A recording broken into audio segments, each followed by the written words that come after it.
bien les concepts auxquels j'ai un peu pensé,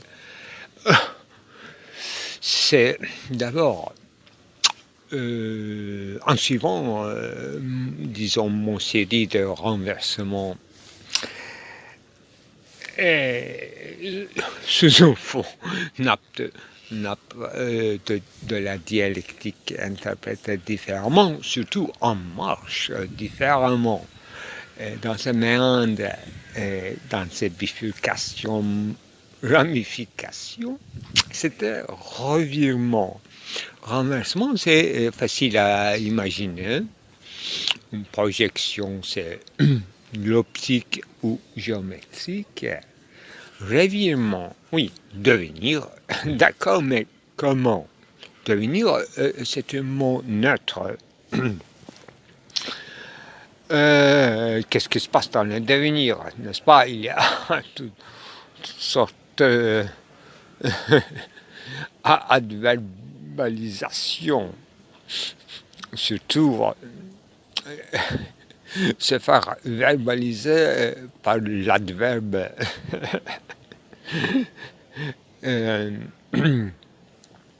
il y a qui, quoi ou quand, mais il y a un comment, et là il faut répondre à ce procès à la valaloïde. Comment cela, comment c'est, pour parler avec elle. Alors, revirement, ça fait partie de série, mais avec Jean-François Lyotard, mais dans le contexte dont je situais hier et avant-hier, c'est dans le contexte des années donc 72 et 14, la publication de l'Anti-Oedipe, mais avant tout ça, publication de l'histoire de la folie de Foucault, donc Deleuze, et presque en même temps, économie libidinale de Lyotard, là où le mot tout noirement passe dans le grand premier chapitre choquant, ouverture à la surface libidinale. Et là où il s'agit d'une pellicule, une certaine peinture de Paul Klee, là où il y aura déplié un 10 carré. Bon, mais ça faisait 5 ou 6 quelque chose. J'ai pas compris le mathématique, mais 5-6. Ça renvoie au Mille Plateaux, l'un des premiers chapitres, n'est-ce pas, un ou plusieurs lots. Donc, question de multiplicité, ou bien quantité comme catégorie visée dans le premier chapitre. C'est un peu à la manière hegelienne, mais tout à fait renversé, n'est-ce pas? Tous ces livres, les mots, les choses, Mille Plateaux, à mon avis, et les mots et les choses de Foucault aussi, ce sont des alternatives proposées par notre école française de la philosophie à Hegel, à la phénoménologie de l'esprit. Donc, lui,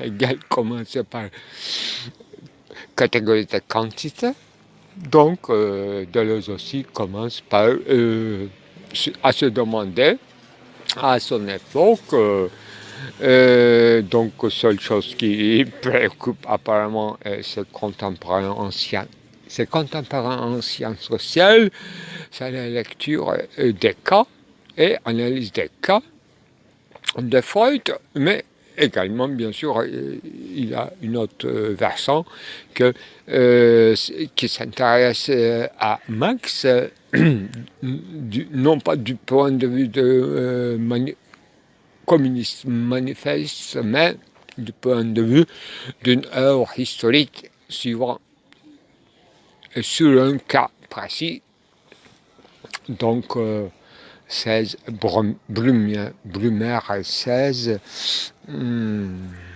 c'est ça. Le cas l'événementialité, ce qui fait date, et l'événement même, compris par les autres mots, et l'autre déplie le carré à la manière de Paul Klee pour obtenir quoi?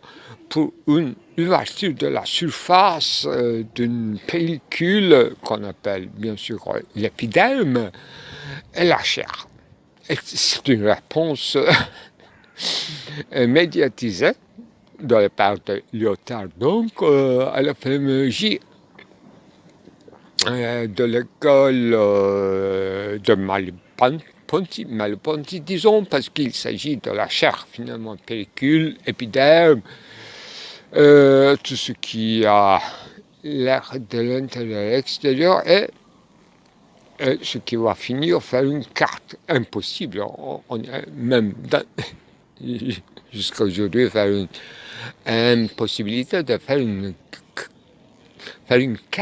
cartographie de la surface de la Terre, de notre globe terrestre. Donc, il s'agit d'une leçon d'anatomie, tout n'est pas permis justement, il y a des lignes dominantes il y a les lignes qui se ramifient, mais il y a une ligne dominante qu'on peut tout simplement appeler d'abord le discours en tant que tel, qui dirige en tant que légende tout ce qui se figure, en figure, au-delà du discours duquel tout délire, toute ramification doit être quoi? Soustraite. C'est ça. La grande leçon du classicisme tel qu'il est exposé dans les mots et les choses de Foucault. Vous voyez, il faut se voyager entre ces 3-4 auteurs. D'abord, il faut citer leur enseignant, pauvre, lui, Althusser, pourquoi? Parce qu'il faisait justement une petite distinction à l'intérieur même du marxisme doctrinal, c'est de parler non pas de l'esprit, mais de l'idéologie, non pas de Geist, mais de l'idéologie, justement, en élargissant son sens et trouvant dans une écrivant d'Estudes de Tracy le premier usage de ce mot au sens fort du terme, au-delà du contexte platonicien. Donc, idéologie avec une majuscule avec une minuscule, renvoie bien sûr à ces analyses de Deleuze. D'abord, il fait une distinction entre molaire et micro-analyse, etc. Et mineur, molaire, mineur, jusqu'à littérature mineure, mais c'est les lignes, une multiplicité des lignes qui ne sont pas neutres, donc dans le calcul de toute quantité, déjà d'abord, d'avance, l'histoire de qualité, sans toucher, désir, je ne sais pas quoi, s'installe. Une amplicité remplie en chair et en os, mais encore très oiseuse, oui, qui fait commencer quand même, qui fait l'ouverture à la fois très cartésienne de l'ouverture de l'économie libidinelle de Lyotard, à la fois bien sûr Foucault c'est un peu spécial dans les mots, les choses, parce que ça commence avec une légende le symbole. Lui-même, il indique que Neftefou, c'est un symbole. Donc, précédemment, on parle d'abord par le symbole. Mais à partir du entier premier chapitre, donc, symbole, tout est retenu dans le symbole et dans l'archive, visible et écrit. Et ça choque, ça choque et ça fait penser. Moi aussi j'ai une archive, loin d'être suffisant, mais qui me donne quelques informations en ce qui concerne les préoccupations historiques, archivales de M. Foucault. Et je devine dans chaque époque dans laquelle il met en jeu cette quadruple structurale qui est un peu vieilli, non pas vieilli au sens de structuralisme, mais qui était déjà vu au sens de distinction de être, non-être, apparaître, non-apparaître, symptômes, vérité réelle, ce qui est illusion, ce qui est imaginaire, ce qui est mimé, etc. On joue toujours dans cette 4. Et le quatrième, c'était quoi? Je vous rappelle que c'était non-être, non-apparaître. C'était l'incongruence totale que, à mon avis, c'est par Lyotard qui était thématisé ce qui est inthématisable, au sens, cette fois-ci, Lyotard lévinassien, cette fois-ci. Donc, méontologie a encore des ressources à découvrir. Parce que je cite Lévinas, donc la scène se complique avec une certaine conception de trace qui n'a jamais eu lieu, qui n'aura peut-être jamais la présence.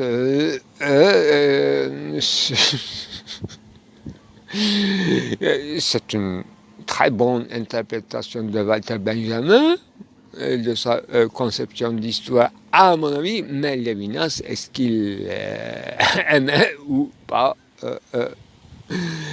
Walter Benjamin, ou bien eux, les deux, lisaient la même tradition, quoi, tradition talmudique, j'en sais rien, mais par hasard, les deux juifs. Mais Lyotard n'est pas, par confession, il devait être, entre guillemets, catholique, mais augustinien. Il cite dans cette grande ouverture, dans le tournoiement de la barre, cité de Dieu de Augustin, là, effectivement, c'est suffocant. Moi, j'ai une archive picturale sous la maison close de Venise et j'ai quand même des lectures et des témoignages monumentaux, non pas énonçables, en ce qui concerne construction des hippodromes, des arènes, des colosseums, sa fonction politique, etc. Ce sont extrêmement importants pour aiguiser mon regard. Une maison close à Venise, bon, une image, mais Augustin le décrit bien. Moi, j'ai lu dans les Confessions, effectivement, son horreur, d'abord des grands spectacles dans les stadiums, donc l'arène, qui est allé par force façonné à, à participer en tant que n'importe quel citoyen, jeune, camarade, à ce jeu. Et l'autre, par le biais de sa mère, cérémonie rituelle dans les cimetières. C'est pour Auguste. Que Lyotard a écrit, enfin, c'est publié comme posthume, une certaine confession sous interprétation, interprétation très très spéciale, qui n'a pas de mettre un langage sur la confession d'Augustin. Ça, je devrais m'arrêter là, pour l'instant. Donc, l'archive que j'ai récupérée concerne plutôt avant l'âge classique dont Michel Foucault parle, ce qui m'aide, mais après coup, bien sûr, cette archive a été obtenue beaucoup plus tard que mes lectures et surtout mes intérêts, mes préoccupations autour de l'œuvre de Michel Foucault, dont j'ignorais toute archive visible concernant avant, disons, Moyen-Âge européen, et je n'avais qu'une connaissance d'une certaine poésie profonde écrite en turc qui me donnait certaines, justement, entre guillemets, profondeur historique, une série d'Abstattungen séquentielles superposées et déplacées l'un sur l'autre dans leur superposition, et ça faisait déjà une grande panorama. Je ne veux pas dire en miniature ni en grande projection, mais dans le texte sensible de la poésie, avec inimaginable magie des mots sans peindre, vous voyez. La poésie, dans ce sens-là, pour moi, éveillait à la fois le non-être de l'histoire, à la fois le non-être des illusions, des délires réalisés jusqu'à l'architecture était quartier, maison, hôtel de ville. Bon, vous voyez, réalisé au sens plein du terme, non pas seulement théâtralisé, non pas seulement mimé l'histoire. Notre rapport avec l'histoire, c'est-à-dire avec l'une des premières instances de non-être, l'histoire, ça passe par plusieurs choses, par l'indice, mais pour moi, c'était la voie royale d'entrer dans ce mystère qui éveille tous les soupçons, c'est-à-dire la doute, entre guillemets cartésienne, toute doute est mise en distance avec le présent. C'était la poésie. Je ne sais pas, la part de la peinture, sauf Yüksel Aslan, bien sûr, travaillait sur des séries très intéressantes, que j'ai eu la connaissance, bien sûr, avec un petit livre plein d'illustrations, que un peu aujourd'hui, avec mes intérêts illustrer avec l'œuvre d'histoire de la folie en peinture concernerait d'abord effectivement comme précédent Yüksel Aslan. Bien sûr, je connais, j'ai passé par mémoire sans revisiter ces peintures que je connais bien jusqu'à la couleur et nuances de contraste, mais projet est bien, mon projet différent. Alors, continuons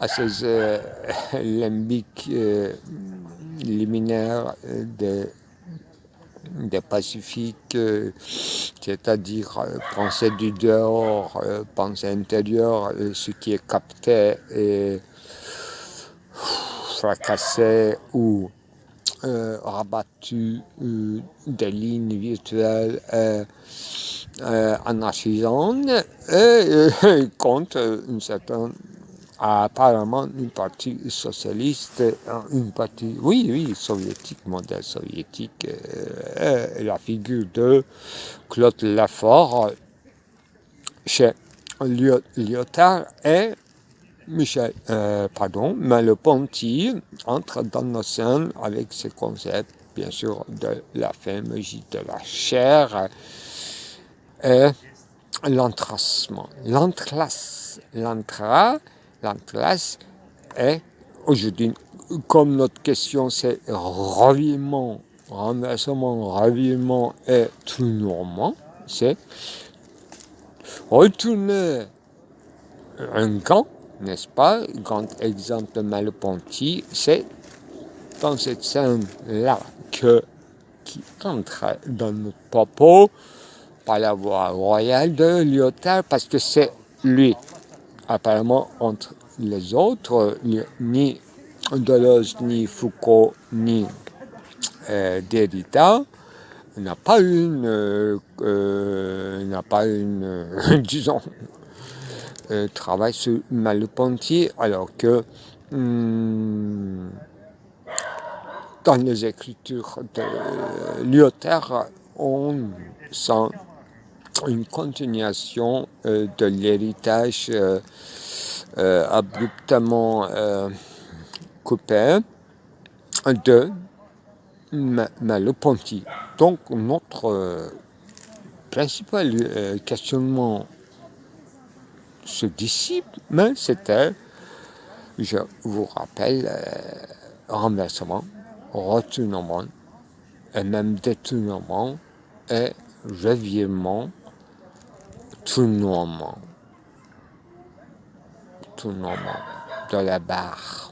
Ça, c'est un peu plus facile dans mon contexte à interpréter, alors, avec même tout accent fait par Lyotard dans l'économie libidinale à son ouverture, même en parlant d'une manière faussement cartésienne, d'une peinture de Paul Klee qui, soi-disant, il aura déplié 10 cubes, il aura obtenu quoi, 5-6 chevreuils pour nous retournons à nos préoccupations à partir de lecture de Deleuze sur les interprétations interminables de l'homme-loup. L'homme-loup, il y avait combien loups et combien chevreuils.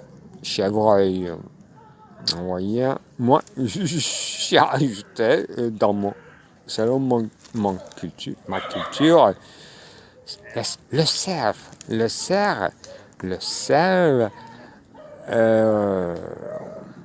voilà, Geik Libaba, le père Acer.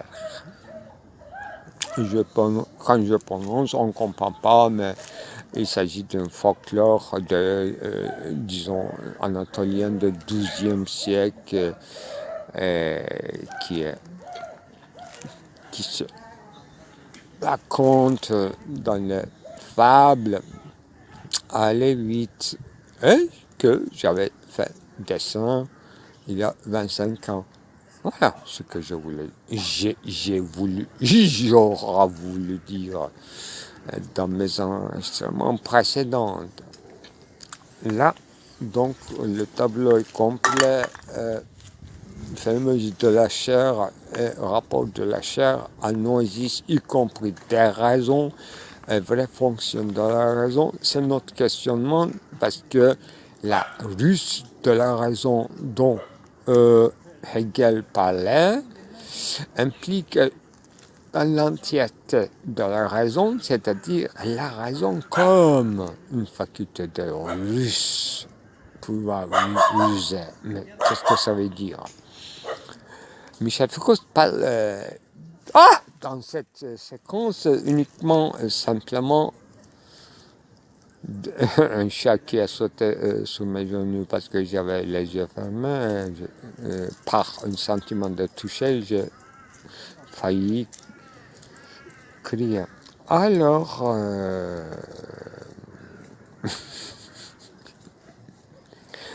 réellement, c'est devrait être la dernière séquence auquel je dois réserver tout ce qui se passe dans un exemple de Moyen-Orient et en Irak et en Syrie et bientôt en Turquie, revirement, c'est-à-dire être, et Afghanistan bien sûr, d'abord, être occupé par deux forces super. C'est très super. Et être obligé de jouer sur deux chevals. Être le quoi se faire semblant ou feindre d'être l'esclave de 2 maîtres en même temps. C'est une politique très difficile, inimaginable, mais dans l'histoire ça existe et on a vu dans notre époque ceci être comme l'Inde bridant, n'est-ce pas? C'est une métaphore, à mon avis, d'être esclave ou le serf ou le, comme on appelle, oui, serf. Cette fois-ci, non pas l'animal serf, mais serf de 2 mètres. De 2 mètres, c'est dans la philosophie allégorisée par l'image de l'âne de Puritan. Il n'y a pas d'indécidabilité là. Mais pour toute pensée, c'est-à-dire prendre acte, réfléchir, choisir, décider, délibérer, il fallait compter 2 sur Russie et les États-Unis. C'est ça. L'exemple de Syrie et l'Irak, bien sûr Libye et les autres qui sont en attente, c'est éclatant. C'est éclatant dans le sens où, d'abord, l'Occident, il y a 2 choses. Ou bien, il sait très bien ce qu'il fait pour semer la confusion, ou bien il ne sait rien en usant ses ruses, justement sa raison, dite universelle, moraliste, etc. C'est mon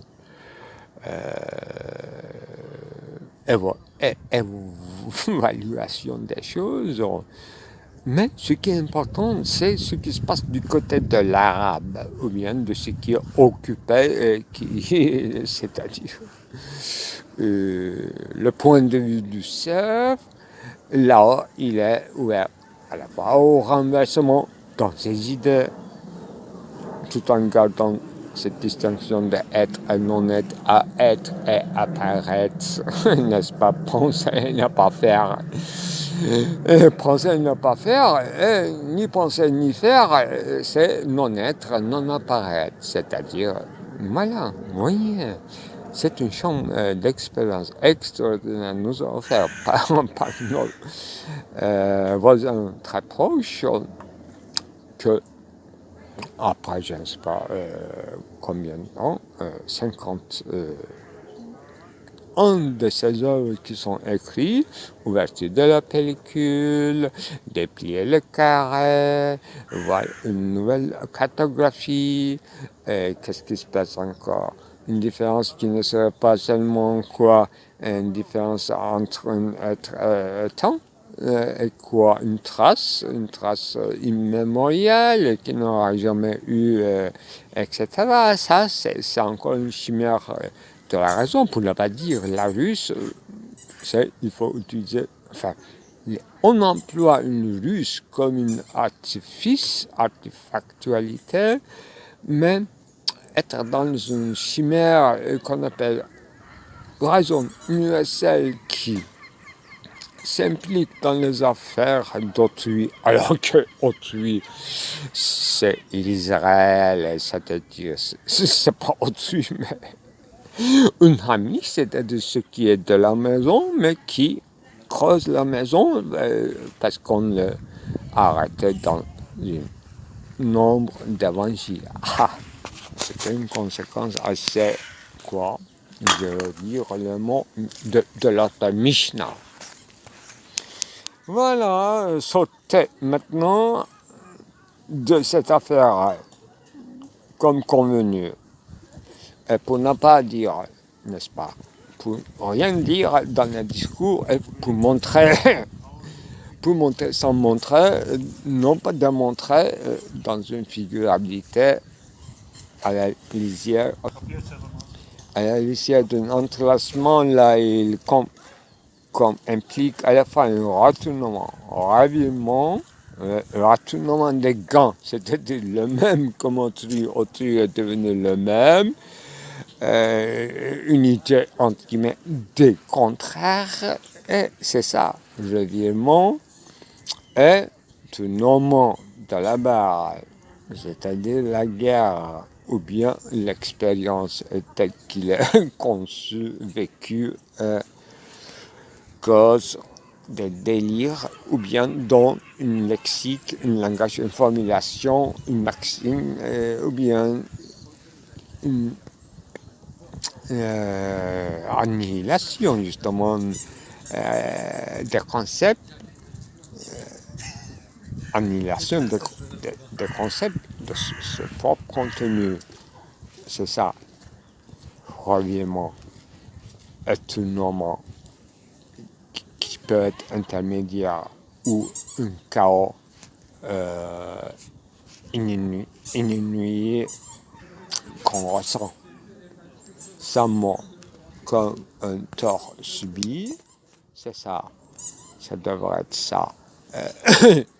Les ressources ou l'essor d'une peinture, par exemple, pourquoi pas la musique, moi je suis incapable en musique, d'une poésie à venir, pourquoi pas, et d'un bégaiement d'abord, d'une aphasie, d'abord à la merci des soignants. Je vous dis au revoir, monsieur. Dernièrement, pour ne pas oublier, maintenant, je ne peux pas développer, parce que d'une autre façon, j'ai développé beaucoup sur le thème de Offenheim. Donc, retenu, chaud, shell, même shell en anglais. Vous voyez, le rapport de hunter, shame en anglais, et a shell en anglais. Donc, il s'agit d'une petite indice en lisant Freud, en lisant plutôt Deleuze, Dynamique, Platon, il avait combien de loups, etc. Et il s'amusait carrément avec cure psychanalytique de Freud. Il est guéri ou il n'a pas guéri. Tout problème est là. Qu'est-ce que ça veut dire guérison? Donc il citait les mots apparemment les paramètres pour être guéri selon les critères de Freud dans son écriture. Alors, le mot réticent, il est devenu réticent, l'homme loup est devenu réticent, ça m'a remarqué. Réticence, donc le mot, revirement, etc. Réticence, ça colle dans mon discours, dans notre contexte, à quoi? Au discours phénoménal, encore de l'autre non-être, ce n'est qu'un discours, encore de l'autre de l'apparence et non pas de l'être. Donc ça ne touchera jamais au fond une guérison entre guillemets. Vous voyez, réticence comme une valeur morale, on n'a jamais entendu apparemment Aristote, il n'y a que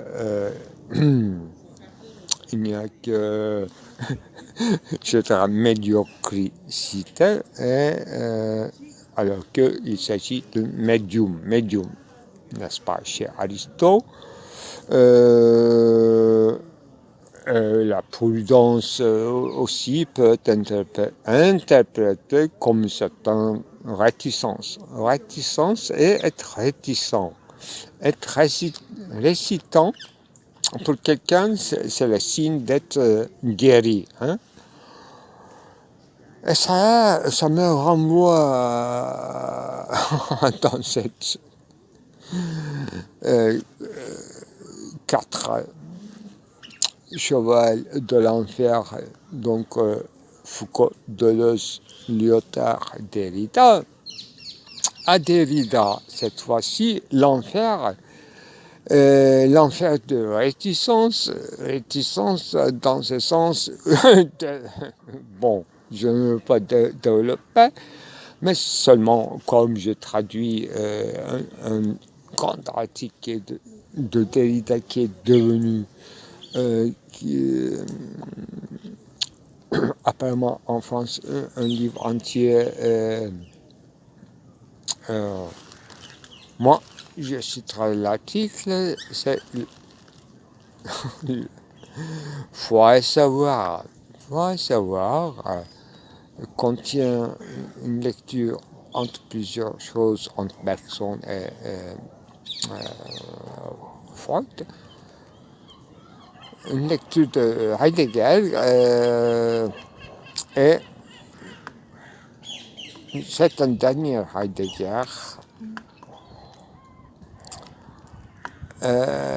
Certains composants n'ont pas encore lu suffisamment de la constitution du Dasein, qui tourne bien sûr autour de cet appel de la conscience morale de l'être et le temps, mais on n'a apparemment pas ouvertement de la Shem, c'est-à-dire la honte, mais retenue, oui. Retenue qui est interprétée dans le contexte phénoménologique par Derrida, c'était rétention, tous ces actes retentionnels. Là, je vais vraiment arrêter parce que il y a beaucoup à discuter. Mais dans une citation de Michel Foucault, dans l'histoire de la folie, il parle de Pinel pour finir à peu près un chapitre de commencement, c'est que Pinel disait que alors toute docteur de loi, c'était un médecin, le docteur des lois qui représente l'universel, qui sont des sages, qui peuvent ruser quand même pour guérir l'homme, non pas pour périr. Il devait utiliser des moyens différents, oui, des méthodologies, des soins, etc. Mais ce qui est important, c'est rester quand même dans les limites de la... Non, il ne disait pas comme ça, mais dans les limites morales. Ça, la citation est très discutable de Pinel, ses propres paroles, parce que il fallait quand même, dans une cure analytique pour soigner, retourner. Chemin de retour, c'est justement ce qui se posait, je répétais, André Breton concernant Marcel Duchamp. On va comprendre un jour l'œuvre de Marcel Duchamp quand on fait tout le chemin en rétrospectif. On va reconstituer toutes les pièces de à conviction. Vous voyez, la foi d'un artiste concernant un autre artiste, André Breton. Il comprenait au sens de comprendre, verstehen, sans comprendre, ça pouvait expliquer Marcel Duchamp. Ouais. Ça devrait être mes derniers mots qui réunissent ce que j'ai fait depuis au moins le mois d'avril 2024, concernant effectivement tous ces enjeux de quoi déplier un carré, déplier quelqu'un ou une dame ou un marié, un couple descendant les escaliers ou remontant les escaliers, et ces escaliers deviennent escaliers de Jacob, c'était déjà bien inscrit. Donc, tu es, c'est-à-dire se faire taire dans le discours, non pas pour ouvrir un lieu à la figuralité, pas toujours, malheureusement, ça passe par une certaine réticence. Réticence, c'est le signe de guérison, et donc le peintre, tout, ne parle pas. Il fait quelques formulations, il tient des notes, il prend des notes, ils ont des cahiers bleu, rouge, noir, gris, je ne sais quoi, comme Kafka, mais il n'écrit pas, il ne s'exprime pas, il parle d'autre chose, donc il se déplace. C'est une manière de se taire dans le discours. Donc c'est le champ ouvert pour la figurabilité. C'est ça mes derniers mots finalement. Véritable inhibition, le lieu, loge, site de l'inhibition, c'est dans le discours et dans l'énoncé, dans la vive parole, ça, entre guillemets, Jacques Derrida, inhibe régulièrement d'une manière réglée. Comme disait à l'ouverture d'un article sur Kant, à la faveur d'une indétermination réglée. C'est une citation de Kant de la part de Derrida dans son grand article d'Économie-Mimesis, à la faveur d'une indétermination réglée. Donc réglée, c'est-à-dire calculée encore avec la raison. avec les ruses de la raison, une indétermination, un flux, un entrelacement, une confusion semée aux langues. C'est déjà trop dit, plusieurs siècles se renferment.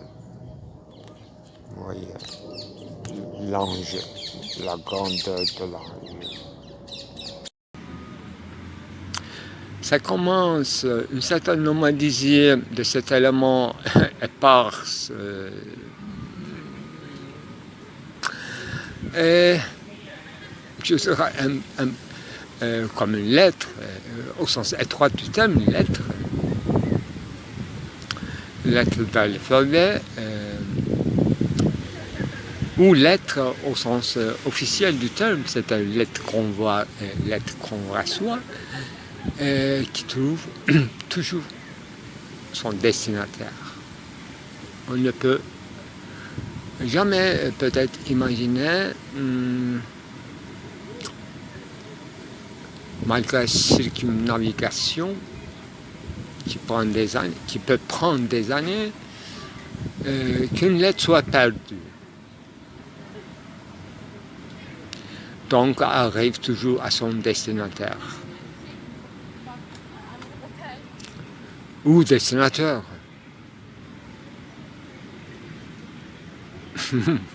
Personnellement, moi, je gardais toujours les photocopies des lettres que j'ai écrites, des lettres qui sont importantes, qui sont devenues finalement une partie de mon roman romanesque dont le titre est toujours ici cité par la partie et jamais donné le nom générique du titre, c'est-à-dire le parti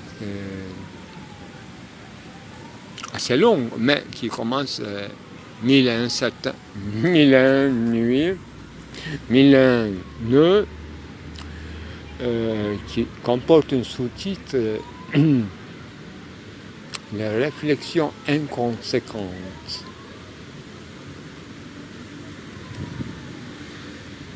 Voilà.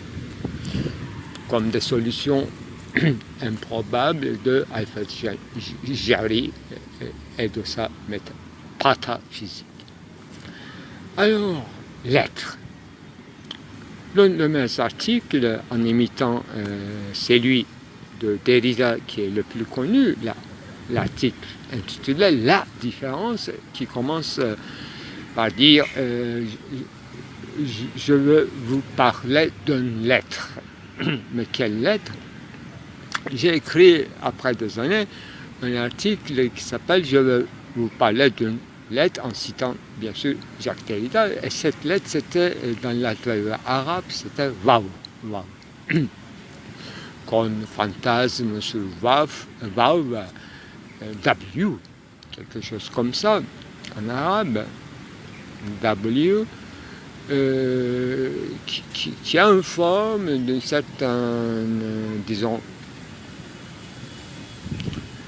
ventre d'une porteuse, avec une pointe juste au milieu.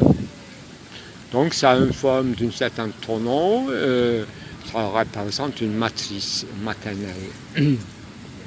Donc tout le monde se fantasme dans la poésie, se dormir à l'intérieur d'un Waw, en tant que lettre.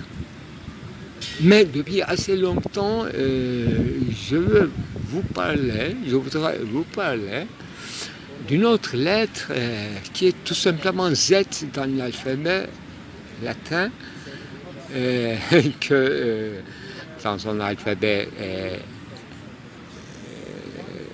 télévisé ou en vidéo, Gilles Deleuze parlait longuement, de manière étonnante, de la lettre Z, en disant que chaque philosophe doit comporter dans son nom propre une lettre Z. en se référant à lui-même. Deleuze, bien sûr, comporte une Z, et il citait le nom de Bergson, et il nous conseillait de le prononcer comme Bergson, et non pas Bergson. Voilà, quel culot, quel courage, quel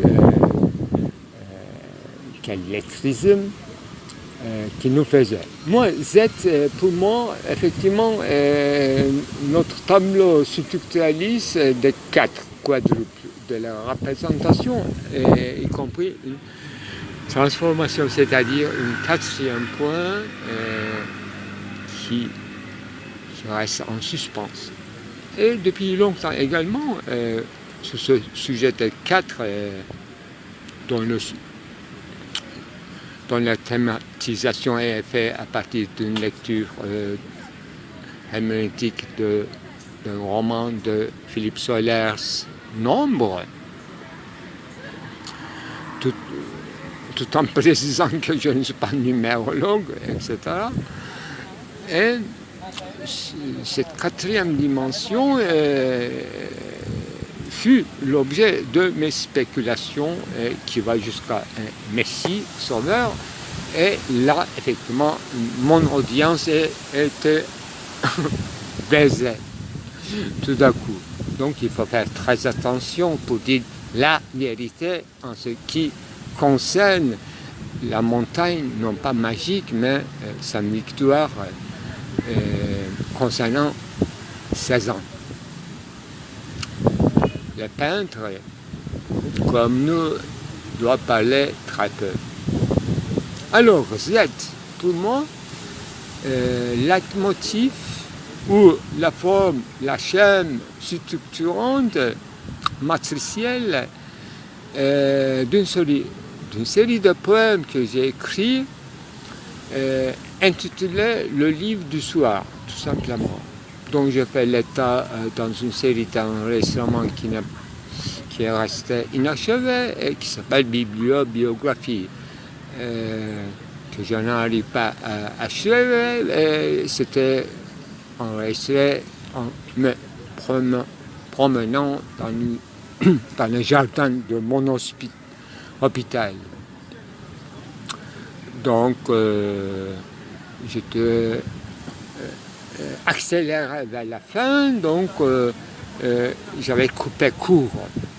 Alors qu'il y a toute une série d'œuvres achevées et non éditées, dont l'un intitulé Le livre du soir, qui est sûrement par mes soins, était inclus dans une autre série, c'est-à-dire un volume de poésie dont le titre m'échappe, mais ça devait peut-être mosaïque, oui, un recueil de poèmes finalement, dont le titre mosaïque, parce que le livre du soir, finalement, ça devait être une trentaine de pages. Ça ne peut pas être édité comme un livre indépendant. Mais c'est écrit à Paris, face à la coupole de Val-de-Grâce, dans ma chambre de bonne, tous les soirs, à la tombée du soir, toutes les journées dans la même heure, suivant peut-être les sonneries des glas, c'est pas sûr, mais accompagnant une certaine son de trompette ou des autres instruments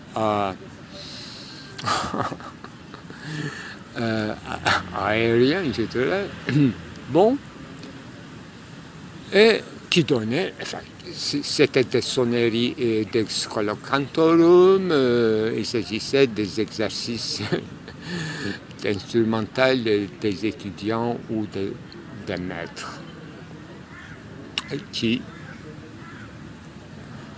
donnait une certaine charme, une forme à mes poésies. Dont l'un de cette série, presque toujours concerné Constantinople, Istanbul, la ville de mon enfance, donc l'enfance berlinoise ou l'enfance istanbuliote, dont l'un des quartiers associés à des hirondelles qui tient une place très importante dans mon dernier roman qui s'appelle Aux yeux tortues, etc. Bon, ce quartier-là, effectivement, c'est devenu un point de fantasme à cause de ces poèmes, mais avant que ces poèmes soient écrits, donc ce quartier était avait un certain effet de fixation dans mon esprit, donc, schématiquement, à cause de quelques grands oncles, Bailau, Uncle Bailau, qui habitait là, l'ancien Samatia, Samoteka, cette tour, là où j'ai composé et chanté, exercé, enregistré en même temps dans une jour d'hiver, cette énorme poésie intitulée Causa Sui. Voilà l'histoire de Z, la lettre, dont le récit est entendu, ou bien achevé. Z suivez le mouvement des lignes de Z. Vous arriverez à la fin et vous retournerez au point de commencement. Vous obtiendrez tout ce que j'ai obtenu vers la fin de mon roman 2019, et au début de 2020, intitulé L'histoire de Cevheri. Cevheri, ça s'entend en turc, substance, histoire de la substance, alors que c'est un nom propre de ma tante, que j'adorais. En l'occurrence, Cevheri ou Cevheri, c'est un homme arabe dans mon roman.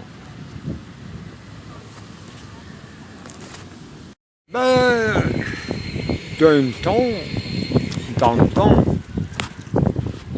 mon lecture préférait indiquer Bertolt Brecht. Toute sa théorie avec ses écrits assez intelligents, y compris à la chinoise. Eh bien, ce monsieur, que je ne connais pas ni sa biographie, mais c'était quelqu'un hardworking people in United States, dans l'inquisition de McNamara, donc chasse aux communistes, pour une simple mise en scène de l'opéra de Cassou, qu'il a écrit tout. Alors,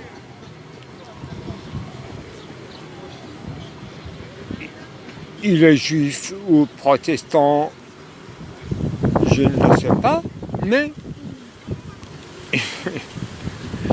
il est l'un des justes tant qu'ils peuvent faire ce mes vues d'aujourd'hui.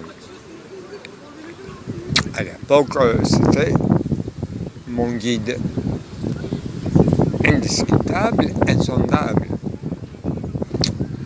De simple raison qu'il ne cachait pas ou qu'il professait qu'on ne cache pas le mode de production dans lequel on produit une catharsis ou ce qui semble à une catharsis, un tableau. Donc, il écrivait beaucoup alentour. On mange de sa production essentiellement théâtrale. Il était un homme de pensée dont le théâtre était pour lui, c'est une occasion, ça, discutable. Était-il un catholique? Voilà une question très importante. Ouais. Un réformé? Enfin, plutôt un catholique sous l'aspect ou masque d'un réformé allemand. Allemand, qui veut dire politique pour lui, pour sa mentalité. Il a bien écrit, il s'est bien exprimé, il a laissé des traces qu'on puisse comprendre. Et ce que j'ai retenu et resté fidèle jusqu'au bout, c'est d'abord, par honnêteté, par probité, il faut montrer tout le processus de production de son œuvre, s'il s'agit d'une œuvre, et non pas après, non pas avant, comme une livret d'opéra, mais accompagnement en annexe, comme manifeste, mais dans le même. Voilà. Ce qui change de tout et qui ramasse et qui accomplit le sens ultime de Gesamtkunstwerk qui est un fragment et non pas un grand opéra. Il s'agit d'un opéra de 4 sous. Si vous l'avez compris jusqu'à là, vous l'avez compris. Sinon, vous avez besoin de cours suivis.